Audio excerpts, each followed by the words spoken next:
Yeah, it's another wonderful Sunday where KDRTV News brings you the best of the best from the world. And today we are continuing with the new series we have started. And we have a wonderful guest, Professor Jeremiah Okari, who will be highlighting more on what the real conversation is, or what the Diaspora Dive is, in particular, how the diaspora plays a critical role in helping galvanize development in Kenya, in working in tandem or in relation with the politicians, with technocrats, with scientists, with teachers, to ensure that we have a better Kenya. So before we say anything, let me say that if you have not subscribed to our channel, for you to get real hard facts or the information when we are having this wonderful series, please go ahead and subscribe so that you can be getting this information or these notifications immediately we start the conversation. So with me is Professor Jeremiah Okari. Professor, how are you doing today? I am doing good. How are you, my brother? I'm doing good. I'm doing good. I'm doing very good, my brother. Good. It's nice to be here. It's nice to be on the other side of the chair, quite frankly. Wonderful. Thank you. Today you have put me on a hard spot, but I'll try my level best at least to ensure that we do the balancing and then get the facts out there. Yeah, I trust you. You're good. You're good. You're good. Thank you so much, Professor. So first of all, let me introduce you as one of the prolific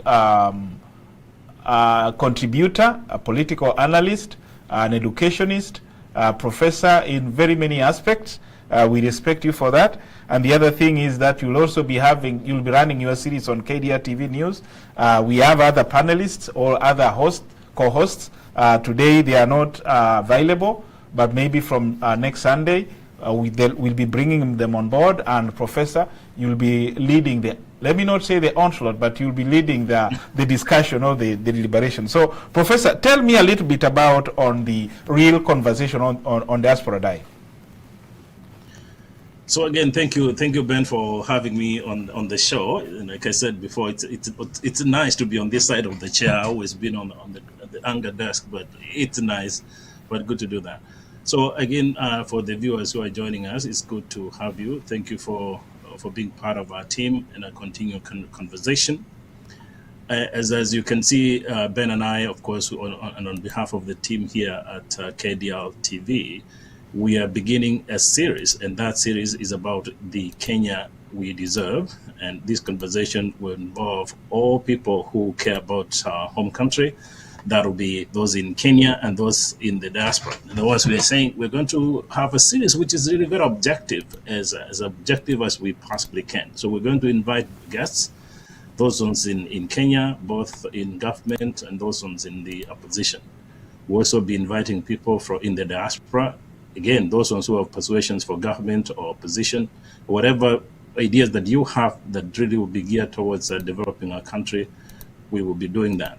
So along with the engineer who happens to be our CEO, our president, who will be having many other guests who are going to help us, not necessarily me, and others will be moderating discussion. But again, we just quick take off that if you are interested in participating in this series, feel free to reach out to us at any point. Thank you so much, Professor. So I want you to give us specific, or give our viewers specifics on what really we are going to discuss on issues. I mean, are we going to be issue-based? Are we going to be biased on some key areas? So, Professor, go ahead. No, like I said, we're talking about the Kenya that we deserve.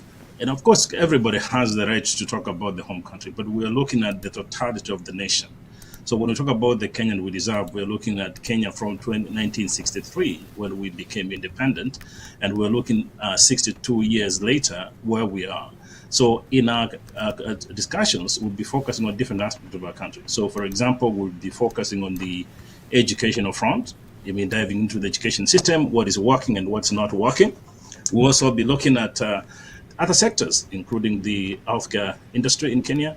We'll be looking at the infrastructure services, the legal system in Kenya. We're looking at the agricultural tourism, but also we're looking into the diaspora, the role of the diaspora in the socio-economic development of the country. I think for a long time, the diaspora has been really marginalized to remittances, but this time we want to really focus on what is it that the diaspora can help in, of course, helping the geopolitical and geopolitical development of our nation. So those are the things we'll be looking at, but also with an understanding that we're getting closer and closer to the elections next year. And because of the heated debate on both sides, we're trying to welcome guests from both parties to move away from slogans and emotions and focus on issues that really affect our people. And we're talking about kitchen table issues. And so whenever we have guests on the show, our expectation is that we're going to dive strictly, no name calling, but strictly on what is going to better the lives of our people. Thank you so much, Professor. Let me just put it clearly, especially to our viewers out there, is that we have almost 200,000 subscribers who always listen to our conversation, and we're also encouraging more to come in so that we can gather together the information we need to ensure that wherever we are living, we're in diaspora, we are back in Kenya, we can have a slate in running the affairs of our country or where we are living in the diaspora, because we are not really going to forget the wonderful work our people are doing in the diaspora. So, Professor, let me now bring you to speed, and I would love you to tell Kenyans, not really Kenyans, but let's start from the diaspora perspective.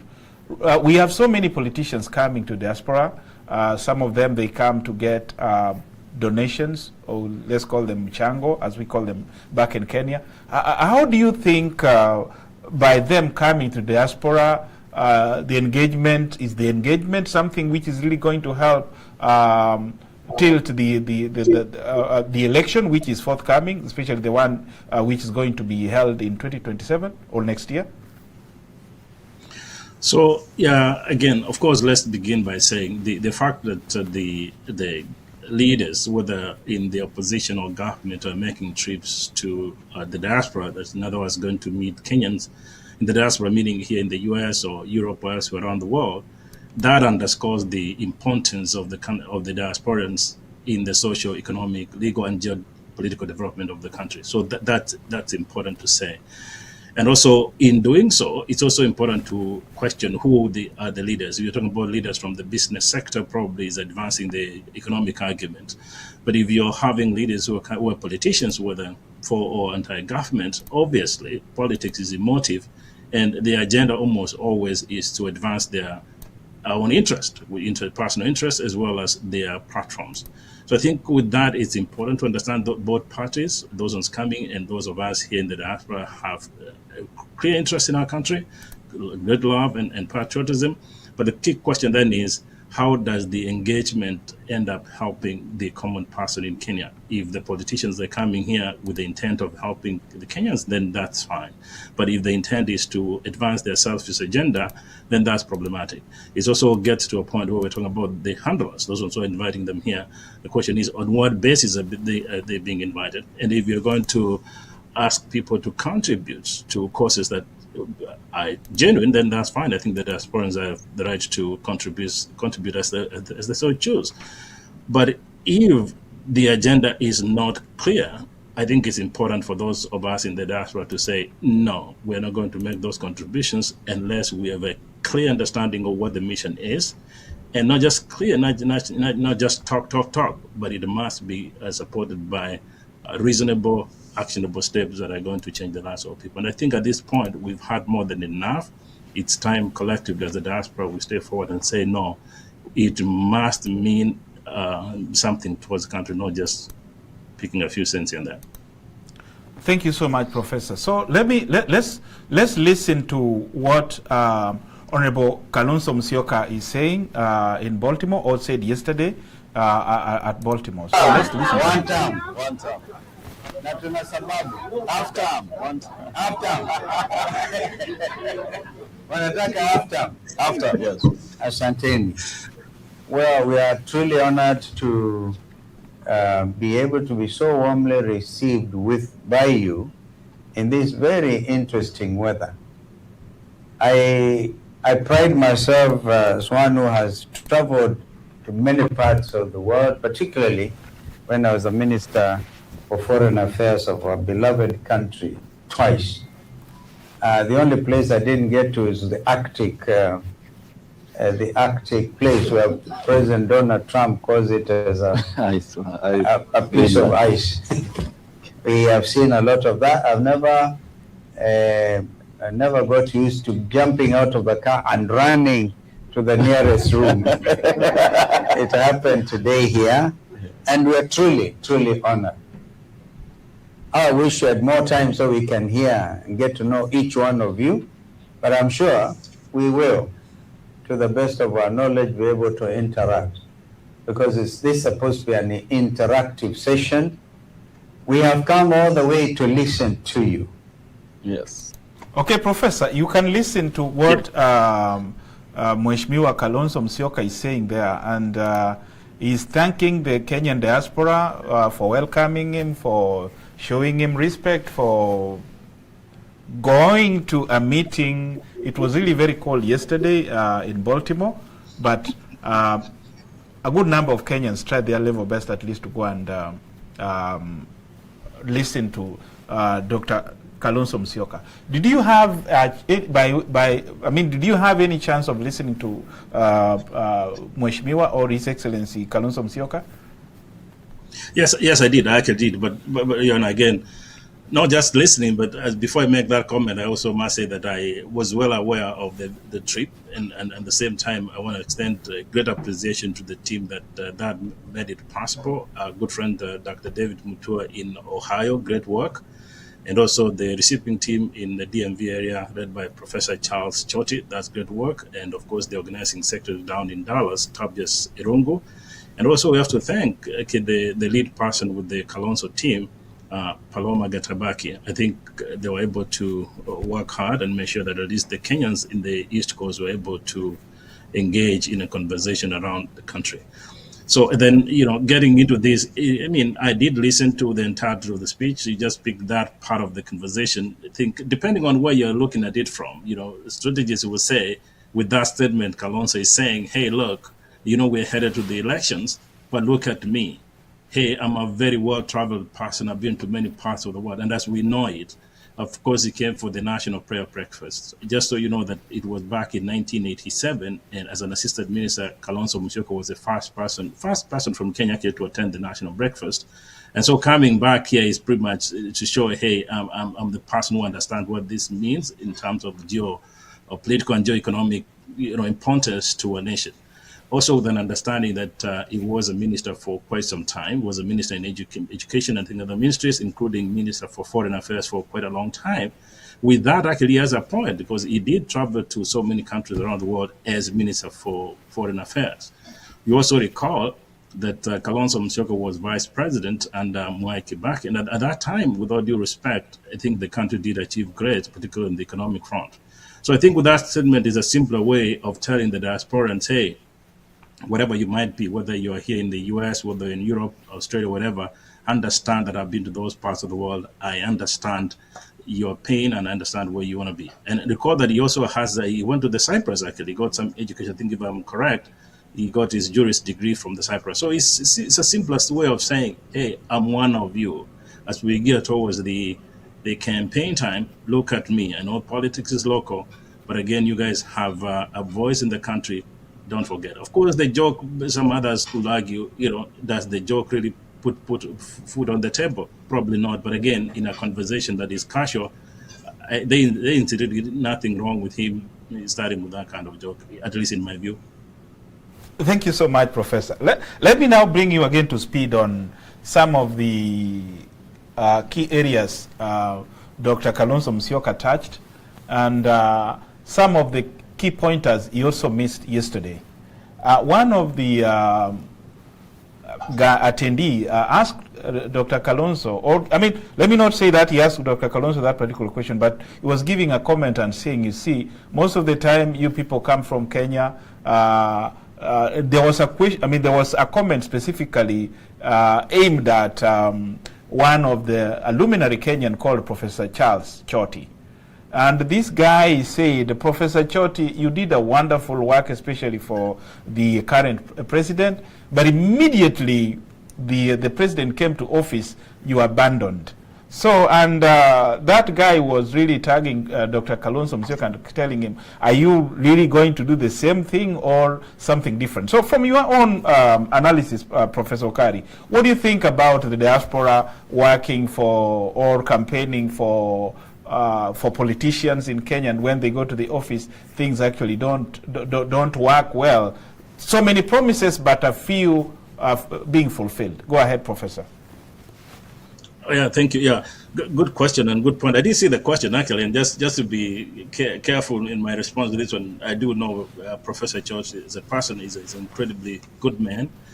He's a professional of high quality. I think his dedication to the Kenyans in the diaspora, I mean, the facts stand for itself.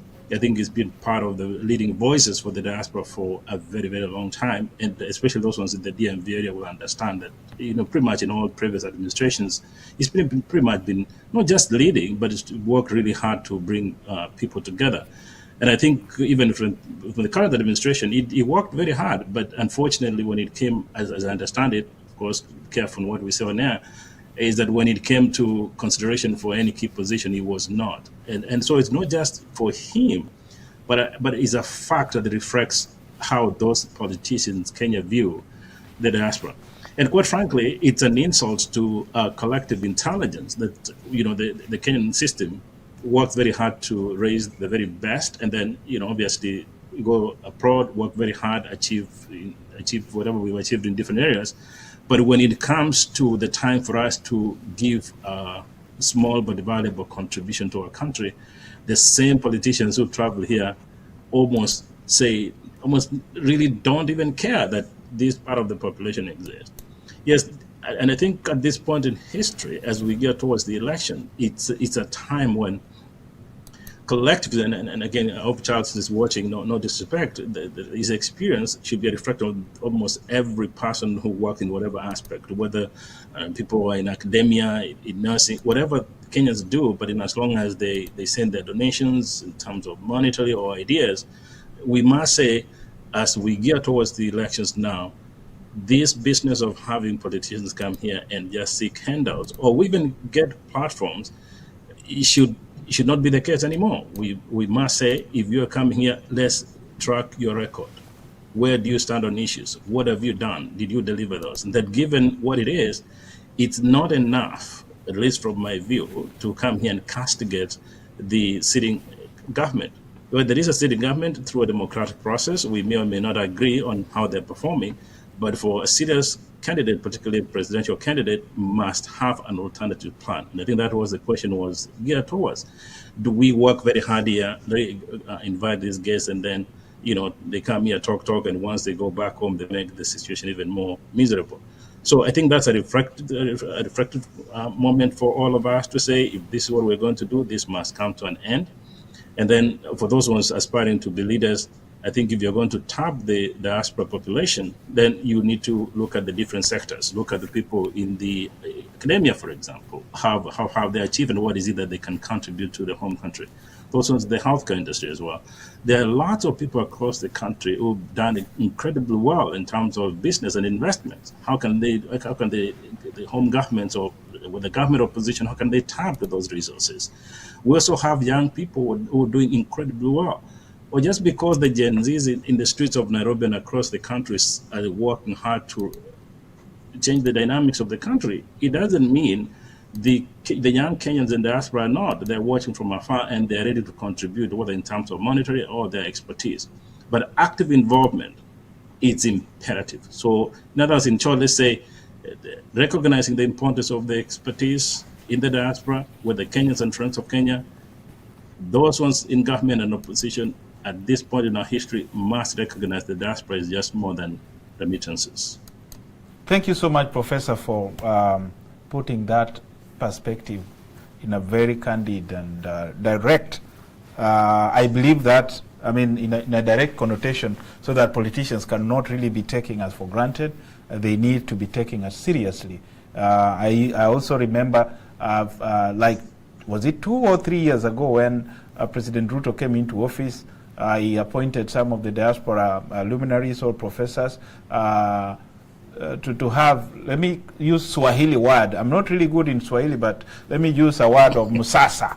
They did a musasa on the CBC thing. I don't know. You know, you're also a linguistic. I'm trying my level best at least to be good in Swahili. So some of those professors did a wonderful job, but unfortunately, we didn't see that work being implemented. Those are some of the key tendencies some of our politicians actually do. I'm not really putting words on what the professors did or what our current president did to whatever the process, whatever the professors had put forward to be implemented, but maybe it's worked. It's still in work. I'm not sure. So those are some of the things we as diaspora are really looking forward to be implemented. Then the other thing, Professor, I really want you to give a key light is about the diaspora rights to vote. We are here, let me say in America, as per the statistics done by one of our good professor, let me not mention him because we didn't tell him that we'll be citing his research. It said very well that we are almost 200,000 Kenyans in the US. Not official number, but let me just give it. Let us give him that credit that at least he did some research on that. So 200,000 is a lot, and you remember very well that in the last general election, Raila Odinga was defeated by Ruto by 200,000 votes. So if that 200,000 votes could be transported to Kenya, maybe the election could have actually tilted in whichever way. We don't know very well, but do you think that the diaspora vote is a key ingredient in changing the dynamics of political leadership in Kenya? Professor, go ahead. Oh, absolutely, yes. Yes, if it's not important, then this politician shouldn't be coming here. That's as simple as that. So the reasons as why they're coming here is because they recognize the importance of the diaspora. Whether they recognize it or not, we do recognize our importance in the development of our homeland. So that's important. So let me go backtrack. Actually, the numbers, as you said, are even higher than that. When you think about it, here in the Twin Cities, in the state of Minnesota, we have the highest concentration of Kenyans in the diaspora. And if you look at the remittances, most of it comes from this part of the country. So, and then you go elsewhere across the country, whether you go to the DMV area, lots of Kenyan professionals there. You go to the Dallas area, the Texas area, a lot of very dedicated Kenyans there. In the East Coast, in Seattle, you see lots of businesses now. You go to Oregon, the same. In Massachusetts, Boston, the same, right? So this is a huge number of Kenyans, not just Kenyans by name, but these are very productive Kenyans. Now, the question of whether they need to vote is really a no-brainer. We should have the right to vote. So think about this. Even if it means what the democratic process simply means whoever becomes leader has to win by simple majority, and that simple majority could mean just one vote. So if 2-3 people somewhere, one in Michigan or one in Kansas votes and whatever party wins, that's what determines the country for 5 years. So we cannot underestimate that. Now, we've said this before. Think about this. There are ways you can do this. Other countries have done it.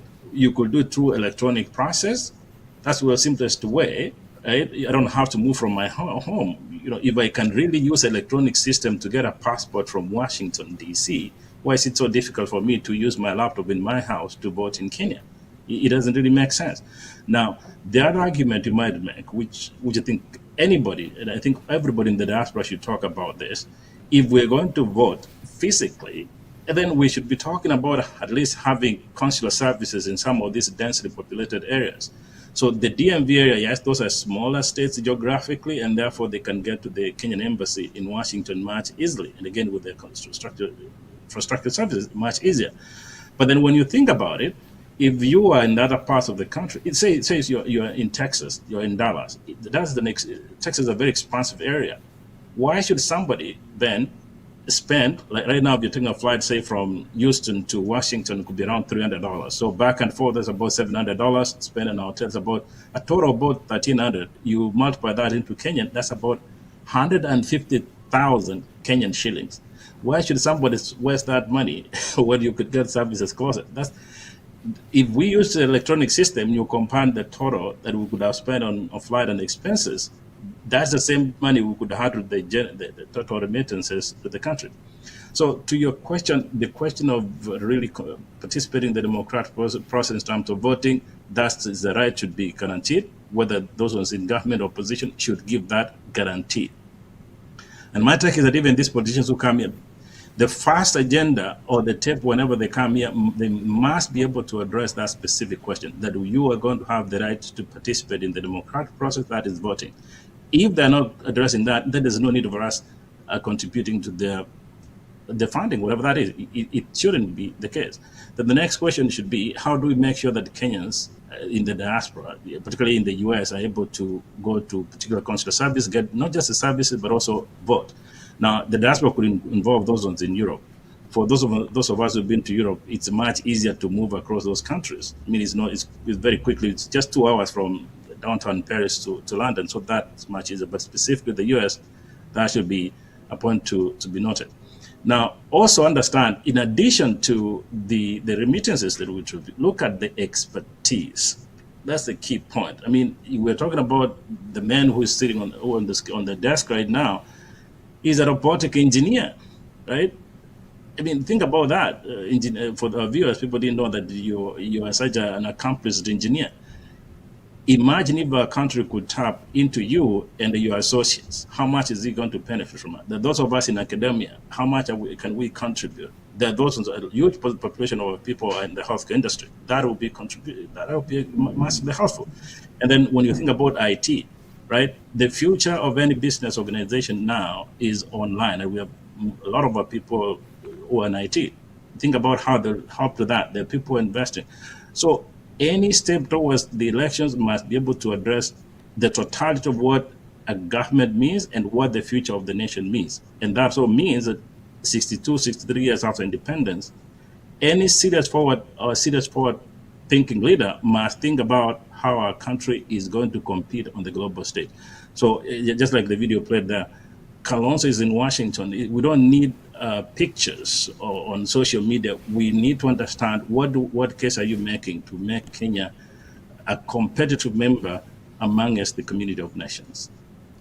Thank you so much, Professor, for that wonderful answer. I mean, you've given your insight very precise and concise. Yeah. So before we finish, we would love also to go back to Kenya, because there are so many things we are going to discuss, and I believe when Professor Dr. Karanja and Dr. Bogonko and many other hosts will be coming, they'll be having so much to delve into.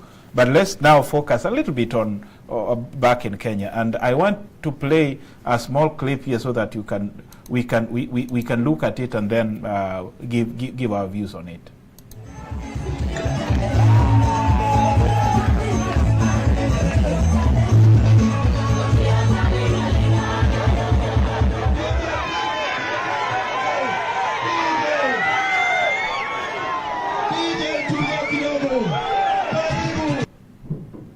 Yeah, Professor, this is a clip in Busia. I mean, the opposition were having a rally in Busia, and I'm really worried that it is not yet, or Kipengele, they call it Kipengele, whatever you call it, from IEBC for us to start a national or campaign period, but already the campaign period is full throttle.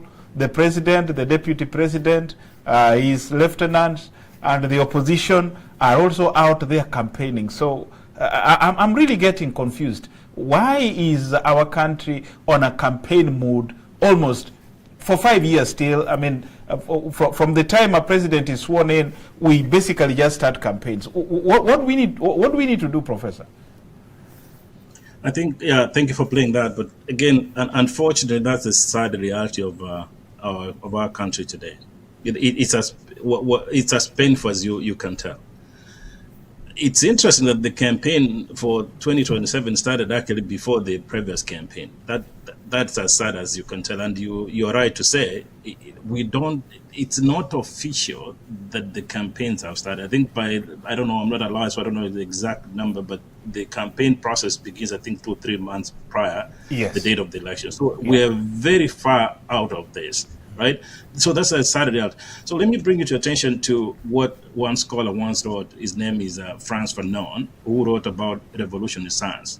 So it was talking about the wretched of the earth. What in that argument is saying this is how politicians use people to advance their agenda. So these are proletariats, really. So in other words, these are a majority of Kenyans who are educated, unemployed, underskilled, right, or unskilled generally. And that is the problem that you have in the country. And so, like we talked about last year, the idea of the Gen Zs in the streets, it's not about young people going to the streets to have a good time. It's a reflection of a systematic failure of our country to tap into our very own potential. So if you look at these young people, and I've been to Kenya quite a number of times, these are young people who probably graduated 10, 20 years ago, well educated, but they have no jobs. Who are well educated, but whatever they're earning is very less. I mean, if you go to Kenya, you use border across the country. Most of those border guys have degrees. You go to clubs and all those places across Nairobi and other major cities, those young women, they are all educated, but they have no job. So then what do? They go to the street.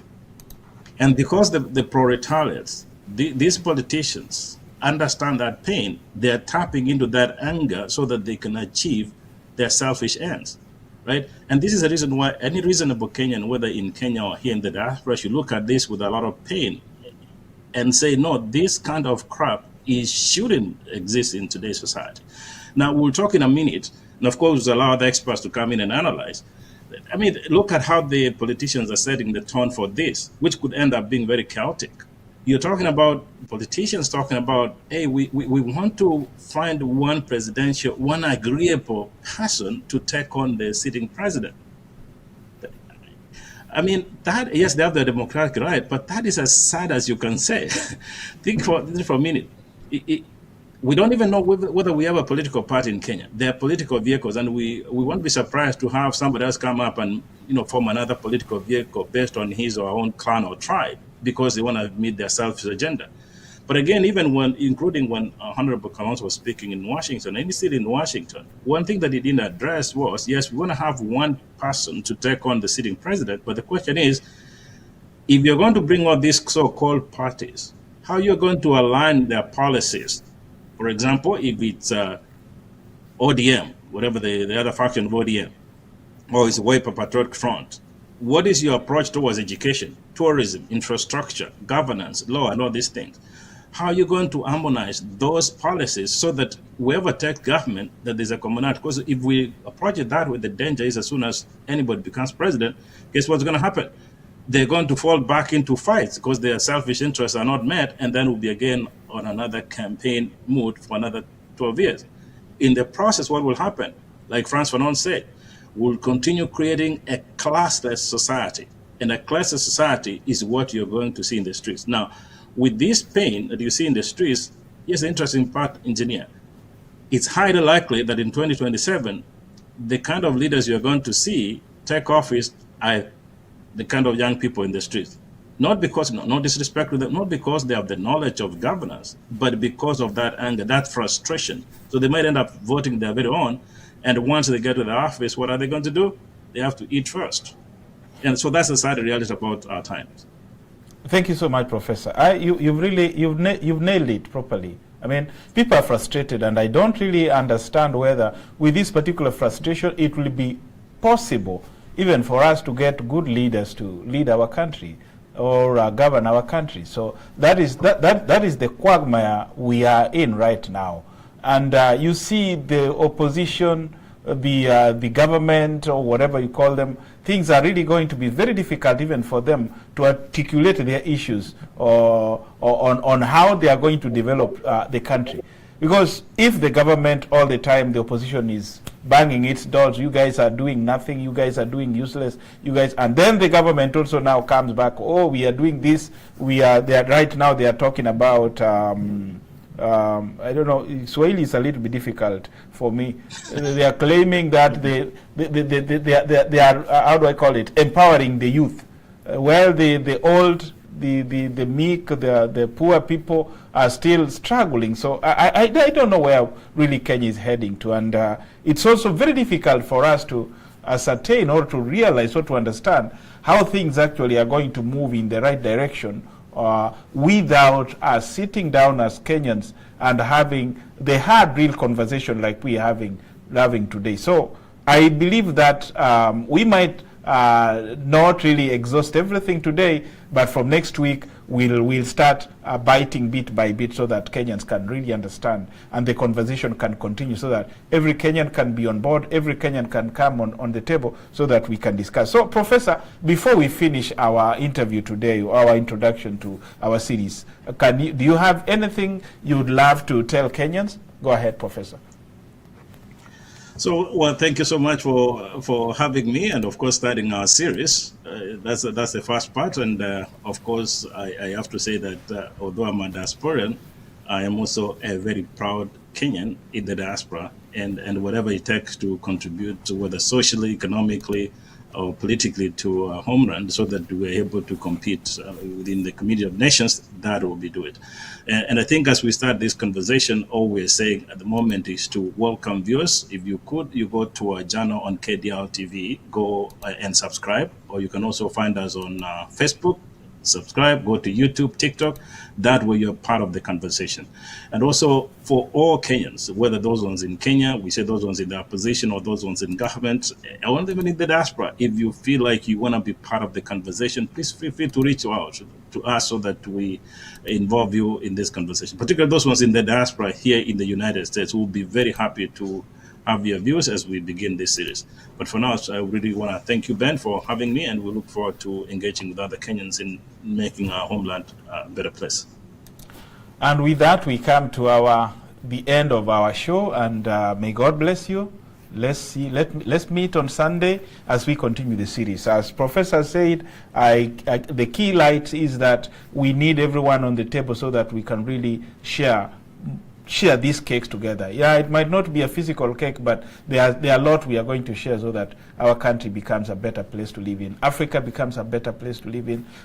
Even where we are living in the diaspora, we're also going to bring you wonderful people who are doing wonderful work in the diaspora, how we can collaborate, how we can unite as Kenyans, also as Africans, so that our continent moves forward. Thank you so much. Professor Kari, thank you for being here today. May God continue blessing you so that things can move forward the way we want it. Thank you so much, Professor.